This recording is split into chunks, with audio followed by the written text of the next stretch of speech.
Hey guys, Desolator Magic here, and oh my god, Wizards just took gold at the Idiot Olympics for incompetent management of their IP again. There is no other company in the history of the world that is this incompetent when it comes to protecting the one thing they give a shit about, which is their cards. And every time somebody leaks something, they're like, this is terrible. Then take it seriously, you morons.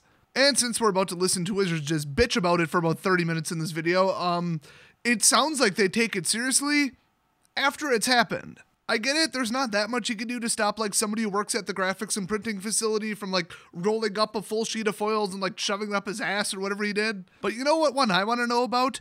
Who had an entire Dragon Commander deck ahead of time?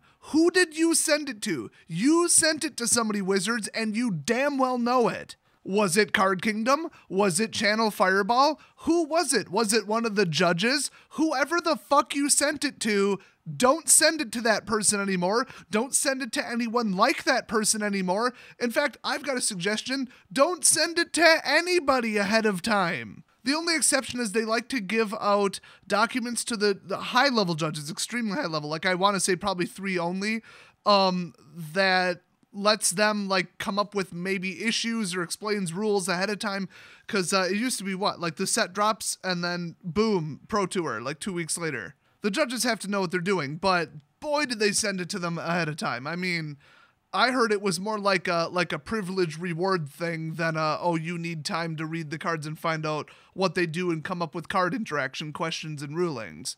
I've got an idea, and oh no, oh, what are we gonna do? This will require a tiny, small, minuscule amount of effort. Oh no. Put the judge's name as a watermark over the card so you know who leaked it. And that's just digital. As far as I know, they don't send paper copies to the judges. But, well, one of the documents that they send to high-level judges, I guess, this is honestly like massive speculation at this point, it was leaked from a Chinese judge, I guess, unless somebody hacked a server. I don't know if we're ever going to hear about the method, and honestly, this was just dumped onto Pastebin, which is like WikiLeaks for text. Wait a minute. That pretty much, anyway. Now, I'm reading a little far into this, but maybe it would stop happening if people didn't have an axe to grind against Wizards. Just saying. If there was no financial motive, if this was just, here everybody, I'm gonna ruin this for everyone because fuck Wizards. Maybe do something about your image, maybe stop pissing people off, maybe cut the SJW bullshit and stop like, you know, letting known cheaters back into the game. I mean, just look at the list of things Wizards has done to piss off people, especially in the judge program.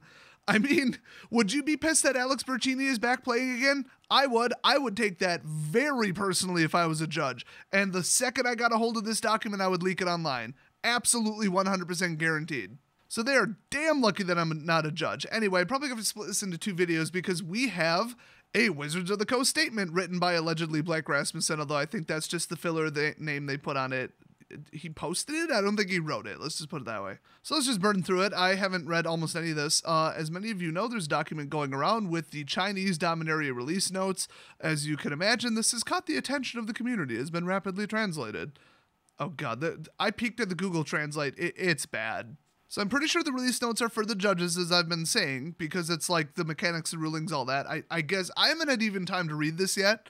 It is literally 38 pages, 1,900 lines.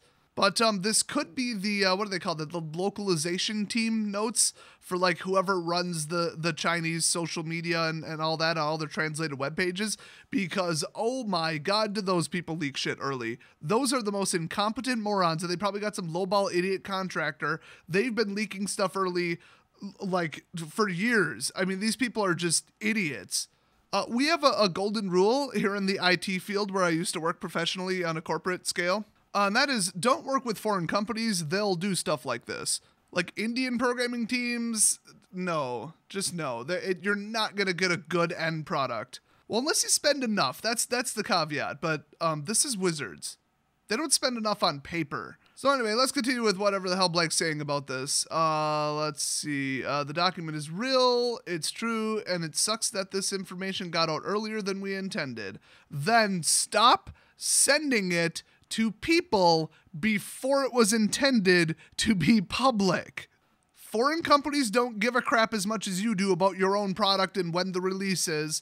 And honestly, just look at like Nintendo leaks. It's always a non-Japanese company that does it. And it's usually some like dumbass retailer trying to translate their like, you know, Nintendo products catalog into French or something. So anyway, he goes on to say, in this case, we messed up and inadvertently let this out the door. Okay, that's news to me. Because they're making it sound like they accidentally just like straight up left it on a public server or like uploaded it to the WPN site or something. I don't know. I don't know the history of this. As far as I know, this literally just happened. So that's right. I'm covering this at the same coverage quality as CNN, where I don't know anything about it yet. I'm too lazy to research it for a couple hours and everybody's going to beat me to the upload and already did. So I'm just going to bullshit my way through it. Welcome to the Destillator News Network, bitches. So they said, it's not ideal, but we're going to make the best of it by trying a few new things to make sure that you still get a fun and exciting look at our return to Dominaria. Okay, literally nothing they could do right now would make people less excited about Dominaria. Like, it's everybody's like, oh, I know that plane, you know, because like everything in early Magic was on Dominaria, literally. The characters are huge. People know them from like entire books and stuff. Nobody's going to be like, oh, well, I saw it early. By the time April 29th rolls around, I'm not going to be interested. I'm not going to buy them, which if you think I'm making that up, no, I'm basically quoting Wizards. They made the most like bitchy article one of the times that this happened where they're like, this has an actual effect on our sales because if people see it too early, they get sick of it by the time it's released. Yes, I've looked at a card online too much and now I don't want to play with it in a paper deck. That makes perfect fucking sense, Wizards. Thanks for that logic. That totally doesn't, as the British say, sound like you just whinging. Oh, that was whinging like an old bird, mate. That was Irish, Scottish, and British all at once. So here's how preview season is going to look a bit different. yeah, it is, isn't it? One, at the bottom of this document, you'll find... Are you fucking kidding me, Wizard? You'll find translated versions of the release notes that have been making the rounds online. This way, inaccurate translations are not making the rounds. Newsflash, I already made one manually and printed it off as a formatted PDF and wasted like 10 minutes of my life. Damn it. Oh, I wanted to make fun of the translations. They were so bad. Just like... Chinese to English, you don't get something logical. Let me just, throw that out there in case you've never seen it. There are statements like, at the moment, the following card series will be used in the standard system. So on Monday, they're releasing the mechanics article by Matt Tabak and an article from Aaron Forsyth about the rules changes coming with Dominaria. Oh, I can't imagine what fresh hell that'll be. Last time they changed a rule, they made Planeswalkers more toxic. One of the most hated things in the history of Magic. I mean, there's the Mythic Rarity, Planeswalkers, literally the Card Ensnaring Bridge, and flip cards. I can't think of anything else more hated than those four. One of them might have been a slight exaggeration, but I've got an axe to grind too about that card. So on Tuesday, we'll release some preview articles that were already written to give you a look at some of the thoughts behind this flavorful, resonant, incredible set. What the hell does resonant mean? Oh, it really resonates with me, you guys. To me, it means that it actually like bounces back at a frequency similar to whatever. We will not yet be releasing the full card image gallery for this set. Despite rules and text of so much of the set getting out, there are actually a ton of cool surprises in the art and look of the cards and the flavor text, which actually, yeah, that's usually where the storyline is spoiled, is the art and the flavor text, so that makes sense. We know many of our fans value these bits about the card. That's true. The artwork is huge for spoilers for me. And we're still going to make every effort to make those exciting. But let me ask you something, Wizards. Got to interrupt you there. I'll let you finish, but Beyonce had the best video this year. And follow-up, are you going to do anything to prevent this in the future? Is there going to be any accountability, ever? Because we know for a fact that there was zero accountability for printing shit like Marvel. Felidar Infinite Combo, nothing. Nobody got fired, at least not publicly. I mean, every mistake they've made for the last 5 years, no heads rolled at all. That is the #1 complaint at Glassdoor.com from current and ex-employees, is that anytime somebody screws up, if they're high enough up in the company, there's no accountability. They're just, nobody talks to each other. Nobody says, oops, we made a mistake. Nobody admits anything. It's just 100% ego all the time at that stupid company. If you screw up, you basically just disallow people from talking about it and move on and make the same mistake 3 years later. I mean, how many times have they leaked shit lately in the last 5 years? It's embarrassing.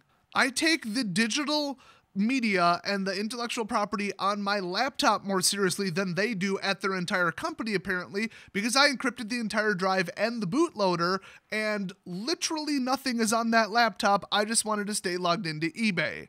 Put a little header maybe on your Word documents or PDFs that says, do not send this to anybody. Don't email it to anybody. Do not release it until this date.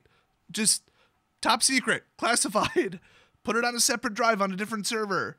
Stop sending physical copies of the fucking Dragon's deck to people that you like because you're all buddy-buddy with them. You know, just basic shit. Just basic level of we give a fuck. Just, that's all we're asking for. Just increase it from 0 to maybe a 1. I wouldn't shoot for a 10. I don't think you'll ever get there. Honestly, I don't think you'd even get to 2. But just give a little tiny bit of a shit about like not leaking things for once. I'd love to see that. Now see, if they would come out and say what happened in each of these situations, they think that it would hurt their reputation. I think that with an absence of any kind of explanation, everybody just assumes the worst. I mean, we felt bad when they said, okay, somebody walked off and tried to sell it on freaking Craigslist or whatever out of the printing facility. Okay, I mean, like, what? That's not even a Wizards employee. Like, nobody was like, wow, Wizards, get it together. It's like, there's almost nothing you can do to stop that. So if they were like, hey, this were the actions of somebody who knew they were getting fired or were going to quit because they hate us, and it was just a spiteful ex-employee, and they leaked this on Pastebin, then I'd be like, okay, I mean, you got to give some people the access to this, and somebody got pissed. I mean, there's nothing you can do about that. Then I'd stop talking about Wizards' incompetence. Since we don't have any kind of story this time around, I'll just assume that Mark Rosewater accidentally emailed it to like a reply all or something. I mean, just something like so stupid and preventable. But like I said, is it completely their fault? Is it completely not their fault? Nobody knows because they never fucking talk about it. So I'll just assume that leak after leak after leak after leak is just their massive, massive incompetence. Oh, not to mention their idiotic corporate structure and their lack of any consequences. Everybody who's worked there for 10 plus years is basically indestructible. That's the word on the street. Anyway, let's get back to this bullshit. So they say, we have a super secret. Oh my fucking God, did you use that term in this article? Wow. Why don't you talk about how seriously you take your own security too? Super secret project associated with Dominaria. It's probably the board game that we already know about that involves a fun new way to play Magic. Did they think we don't know about the MOBA and Arena and the board game? After those three, I honestly don't even want it to be something else. Maybe they're implementing Permadeath mode, where every time a card is destroyed, you have to rip it up. That's a fun one. That's a fun format. That would go over really well. So this is weird. They said we had already planned to talk about it, but now we can talk about it using Dominaria cards as an example. So I don't get it. When were whatever. I don't know what the fuck they're talking about, and sounds like neither do they. But it won't stop there. Okay, once again, phrasing, because we all already know it won't stop there, and you got a little pronoun confusion there, and you started a paragraph and a sentence with the word but. Hey guys, this leak, it won't stop there. The next set's going to be called Return to Ravnica. Okay, we basically already know that. So guys, it won't stop it there. We've done a lot of work to give you a look behind the scenes of our Return to Magic's home plane that will celebrate what makes Dominaria so special to our fans. Not if you're like me and you've only been playing for like 4.5 years and you had to look up what Dominaria was when they said it. Dominaria means nothing to me, and I read a couple wiki pages and vaguely know about the lore, so I actually personally don't give a shit. I'm still excited because it's like, oh cool, throwback, oh cool, we're gonna wrap up some storylines that I heard about secondhand. I mean, I'm not that excited about it. Now the staff is excited because they've all been there forever, which is the accountability problem that I just talked about. Like, the fact that Aaron Forsyth still works there after the card collected company just astonishes me. That's like accidentally causing a nuclear meltdown at your local like power plant where you work, and then they rehire you after they fix it. Remember, he's the head of R&D. Theoretically, he approved Marvel too. And Reality Smasher. That card was a fucking disaster. So anyway, they go on to more bullet points. I don't really know what they are. Let's just read them. Access magic episodes featuring Richard Garfield, Mark Rosewater, and stories you can't get anywhere else. Oh boy. We'll talk about the design of sagas and how they tap into Dominaria's rich history, the world of Dominaria, and how the Gatewatch fits into this picture. I don't know. They said they're going to meet there. How about that? 5 episodes of Magic Story Podcast. I didn't even know that was a thing. I just read this story. Whatever. I'm not even going to read this. I'm sure it's some cringy bullshit, and they probably hired that fucking Wong guy or whatever the fuck his name is. Oh, yeah, Jimmy Wong, professional paid shill. All right, 3 new episodes of Enter the Battlefield. Oh, boy, I wonder who they'll edit out next. Okay, I don't give a shit about any of this. Dominaria is an amazing set, and we're very excited to share it with you. They phrased that wrong. Lifting that veil early is exciting. Really? Is it exciting or is it concerning? Because to me it's concerning, and I don't even fucking work for your company. Anyway, we're home again, and we just got there a little sooner than we planned. That is just, like, it's like covering for yourself, but like not. That's like, wow, we're so fucking incompetent. We're just gonna roll with it. FYI, the release notes are a docx format, which is really known for being not that historically secure. I'm not sure if there's any exploits now, but I don't trust them at all, and I'm going to open it in LibreOffice. So thanks, Wizards. Very professional of you. You know, don't convert it to PDF with a free PDF converter. They exist. Okay, somehow the Chinese translated version is 38 pages and the actual document is 52, so I'd rather saw off my own arm than read this, but I guess I'll try and skim it and make a follow-up video. So this is just telling you guys about it and reading Wizards' idiotic response, where they pretty much admit that, oh, whatever, we'll just ignore it, and we're not going to mention anything about preventing this in the future, and it's nobody's fault. Yeah, fuck off with that, Wizards. So watch for the next video. Should be interesting, and I really don't want to read this. Whatever. I'll see you guys next video.